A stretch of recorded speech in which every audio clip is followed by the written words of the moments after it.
नमस्कार दोस्तों, global TV के इस एपिसोड में आपका स्वागत है, अभिनंदन है। इस समय मैं हूं अयोध्या में और अयोध्या में अपने पैतृक गांव हरकारा का पुरवा में, जिसका जिक्र मैं कई बार कर चुका हूं अपने आवास पर। और यहीं पर मैंने एक छोटा सा स्टूडियो जैसा बनाया है जहां से ग्लोबल टीवी का ये एपिसोड आपके सामने प्रस्तुत है। देखिए, बात ये है कि 1992 में जब मैं बीएससी में यहाँ के साकेत महाविद्यालय और अवध यूनिवर्सिटी में मैंने एडमिशन लिया, तब से मैंने हस्तलिखित चिट्ठियां अखबारों में,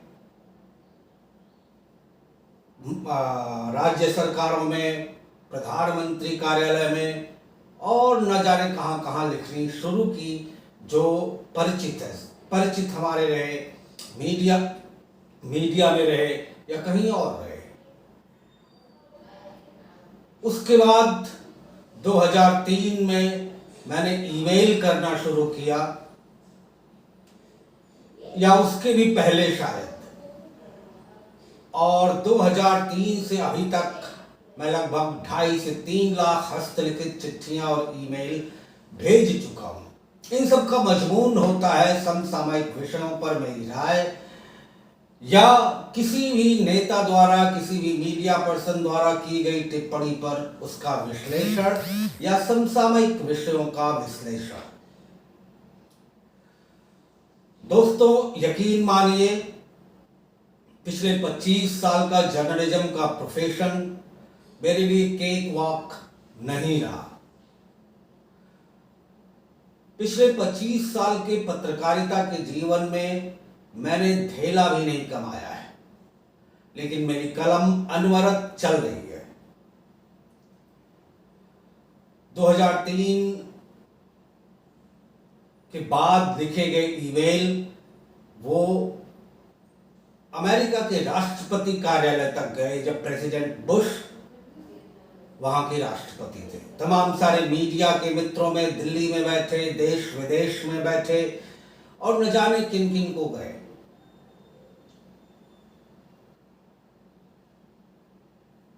और वो सभी महत्वपूर्ण व्यक्ति थे या हैं।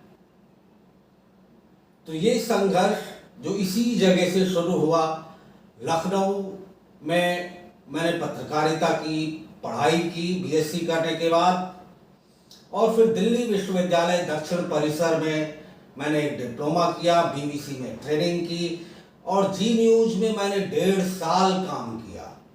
लेकिन डेढ़ साल फ्री में काम करने के बाद भी मुझे जी में नौकरी नहीं मिली। उसके बाद मैं मीडिया के अध्यापन में आ गया।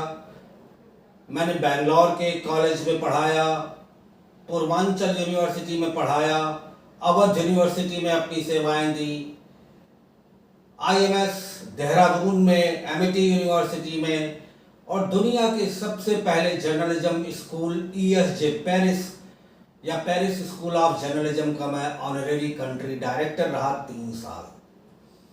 इसके बाद वेस्ट यूपी में और भी तमाम जगहों पर मैंने, इंडिया टुडे में, हर जगह मैंने अपनी सेवाएं दी। तो मेरी जो अर्निंग हुई वो सिर्फ टीचिंग से हुई। और पिछले 25 सालों के पत्रकारिता और पत्रकारिता अकादमिक करियर में मैंने करीब 300 सर्टिफिकेट, ऑनर, अवार्ड जीते हैं। लेकिन दुखी करने वाली बात यह है कि ना तो मुझे भारत सरकार या राज्य सरकार से कोई प्रोत्साहन दिया गया, ना कोई सपोर्ट मिला, ना कोई आर्थिक या मेरे काम का रिकॉग्निशन किया। मेरे साथ ऐसा कभी नहीं हुआ कि मुझे कहीं भेजा गया हो सरकार की तरफ से, सरकार के खर्चे पर, या किसी मीडिया ऑर्गेनाइजेशन की तरफ से, या मुझे रिसीव करने के लिए किसी रेलवे स्टेशन या एयरपोर्ट पे मेरे लिए कोई गाड़ी खड़ी रही हो। इस बार जब मैं अयोध्या आया हूं तो मैंने अपने पैसे से एयर टिकट लेकर दिल्ली से लखनऊ की उड़ान पकड़ी, और लखनऊ से फिर मैं अयोध्या आया। मैंने प्रधानमंत्री नरेंद्र मोदी के कार्यालय में पिछले 7-8 साल में करीब हजारों चिट्ठियां लिखी हैं। उनके ऑफिस में जो उनके पूर्व प्रधान सलाहकार थे नृपेंद्र मिश्र जी को, उसके बाद उनके प्रिंसिपल एडवाइजर बने डॉक्टर पीके सिन्हा, वर्तमान principal secretary doctor PK Mishra, इन सब के ऑफिस में मैंने चिट्ठियां लिखी और मिलने की कोशिश की, लेकिन मेरी मुलाकात नहीं हो पाई। मैंने राष्ट्रीय सुरक्षा सलाहकार से भी मिलने की कोशिश की, उनके पर्सनल सेक्रेटरी से मेरी बात होती रही, लेकिन उनसे भी मुलाकात नहीं हो पाई। हालांकि email Ajit Doval, doctor PK Mishra, विदेश मंत्रालय और दुनिया के करीब 200 से ज्यादा लोगों को जाते हैं। तो ये तो रवैया रहा। चूंकि मैं awarded intelligence and defence expert हूं, तो मैं आतंकवाद, क्राइम और इन सब पर भी लिखता हूं और अपने आर्टिकल की कॉपी ऑटोमेटिकली मेरी इन सब 200 से ज्यादा लोगों को जाती है 2003 से। कुछ उसमें से रिटायर हो गए, कई देशों का नेतृत्व बदल गया, तो जो वर्तमान में है और जो निकटतम पूर्ववर्ती लोग हैं उनको ये जाती रहती हैं। फॉरेन करेस्पॉन्डेंट क्लब को भी, जहां का मैं सदस्य हूं और मैं फॉरेन करेस्पॉन्डेंट हूं। तो दोस्तों, इस संघर्ष में मैंने कोई अपेक्षा नहीं की पत्रकारिता के। मैंने जितने भी रिपोर्ट बनाए अपने YouTube चैनल पर या विदेश में की पब्लिकेशंस के लिए या देश के पब्लिकेशंस के लिए, वो मेरे अपने द्वारा व्यय की गई राशि से हुए हैं। दोस्तों, पत्रकारिता, सिनेमा और राजनीति, ये तीनों ऐसे क्षेत्र हैं जहां पर आपको कोई अपेक्षा नहीं रखनी चाहिए। लेकिन फिर भी जब मैं ये देखता हूं कि मेरे कारपोरेट में गए मीडिया के दोस्त, कारपोरेट में गए या और अन्य क्षेत्रों में गए लोग मोटी मोटी सैलरीज ले रहे हैं और पत्रकारिता के साथ खिलवाड़ कर रहे हैं, तो मुझे बहुत दुख होता है। फिर भी मेरी कोई शिकायत किसी से नहीं रही। मैं अपना काम अकेले करता रहता हूं। मुझे किसी, ना तो मेरा कोई सेक्रेटरी है, ना कोई मेरा सचिव है, मैं सारा काम खुद करता हूं। मेरी प्रधानमंत्री जी से भी कोई शिकायत नहीं है, क्योंकि उनका काम बढ़िया है और वैश्विक स्तर पर उन्होंने भारत की एक छवि बनाई है। योगी आदित्यनाथ उत्तर प्रदेश के मुख्यमंत्री, उनका भी काम बेहतरीन है।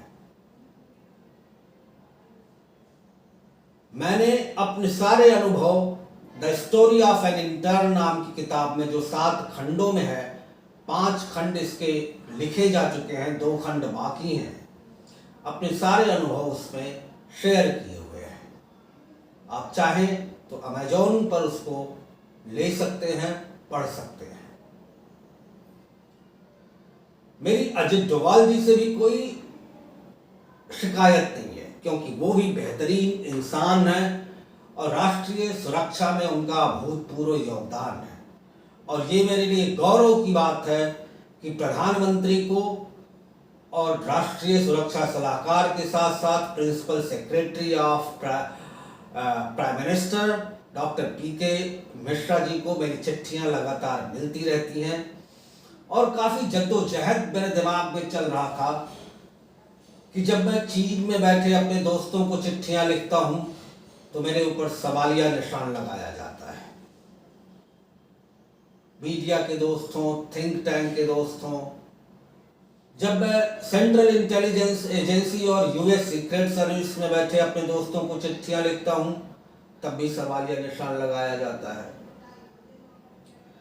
तो काफी जद्दोजहद के बाद, हालांकि जो मैंने 2003 में new age legends and the nose of news series शुरू की थी, उसी के क्रम में अभी 7-8 महीने पहले मैंने टेलीग्राम के नाम से एक सीरीज शुरू की है, जो ईमेल सीरीज है। उन्हीं लोगों को जाती हैं, उन्हीं 200 टॉप लोगों को, जहां से मुझे कोई जवाब अभी तक शायद नहीं आया। तो जब लोग सवाल उठाते हैं कि आप किन को मेल भेजते हैं, तो काफी जद्दोजहद के बाद जो ईमेल आईडी मैं बीसीसी में रखता था उसको एक बार मैंने सीसी में रख दिया। बीसीसी में रखने का मतलब ये होता है कि आपने जो ईमेल एक व्यक्ति को किए उसे ये नहीं पता चलेगा कि आपने ये और किसको ईमेल भेजा है। सीसी में रखने का मतलब है सभी के ईमेल आईडीज सभी को पता चल गए। अब जिसको अपना कद बड़ा करना हो, जो सवाल पूछने हो, वो पूछ सकता है और उन ईमेल आईडी से जो फायदा उठाना चाहता है या मेरा नुकसान करना चाहता है कर सकता है। जाहिर सी बात है, मेरे साथ ऐसा ही हुआ जिसे मैं आइडेंटिटी थेफ्ट का मामला कहता हूं। ईमेल हैकिंग, फोन हैकिंग और तमाम सारे तरह के मेरी आइडेंटिटी लेकर किसी काम को करना और मेरे किए गए कामों का लाभ उठाना, क्योंकि मुझे तो कोई लाभ नहीं हुआ, मुझे कोई लाभ नहीं हुआ है। अब पिछले 25 सालों में मैंने जिन जिन से संपर्क बनाया है वो सारे उस ईमेल आईडी के जरिए जो सवालिया निशान उठाए जाते थे, अब वो सारे ईमेल आईडी उन 200 लोगों की को भी मिल गए हैं जिनको मैं ईमेल करता था कुछ भरोसे के साथ। अब वो चाहे तो अपना कद उन ईमेल आईडी पर ईमेल करके, क्योंकि नॉमेनक्लेचर तो मैं ईमेल बॉक्स में पहले से ही देता था कि किन किन को मेरे ईमेल जा रहे हैं, लेकिन ईमेल आईडी नहीं होते थे, तो बस ये पता होता था कि इन इन व्यक्तियों को मेरे ईमेल गए हैं।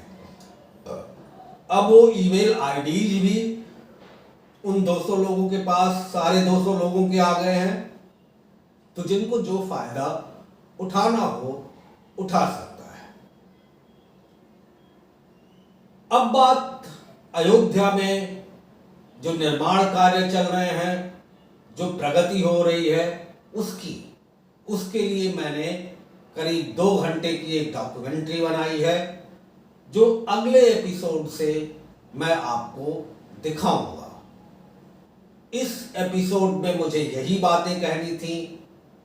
मुझे दीजिए विदा। नमस्कार, धन्यवाद, जय।